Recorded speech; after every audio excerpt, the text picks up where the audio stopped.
Control is one of the oldest temptations of leadership. At first glance, it looks like strength, order, discipline, efficiency. But underneath, it is weakness, disguised as power.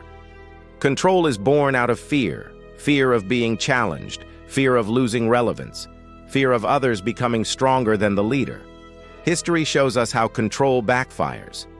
When the Soviet Union tried to control every aspect of its people's lives, speech, travel, thought, the system looked powerful on the outside, but was hollow within.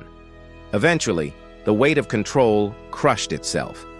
As Mikhail Gorbachev admitted near the end of the USSR, the system was overly centralized and intolerant of innovation. It suffocated itself. Contrast this with leaders who ruled by influence, not control. Consider Lao Tzu, the ancient Chinese sage, who wrote, "A leader is best when people barely know he exists. When his work is done, they will say, 'We did it ourselves.'" This is light power leadership that empowers, not imprisons. Psychologically, control appeals to the insecure leader. Micromanagers today, whether in government, business, or even family structures, often believe, "If I don't manage every detail, everything will collapse."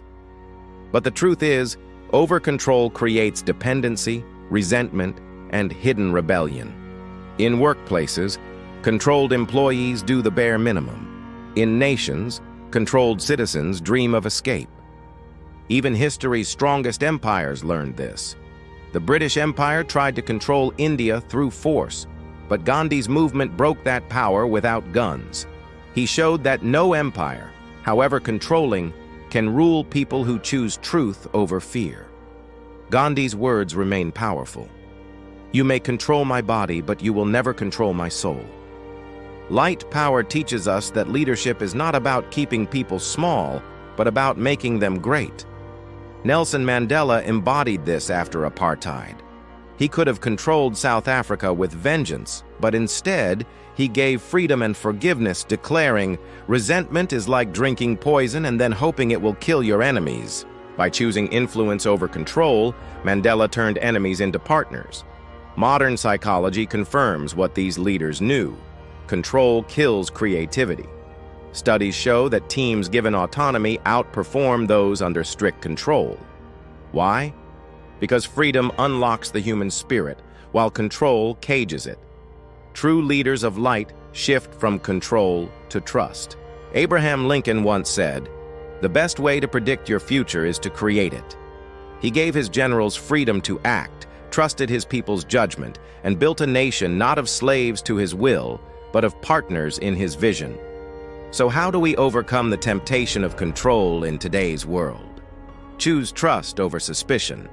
Where control assumes the worst in people, trust believes in their potential. Empower instead of micromanage.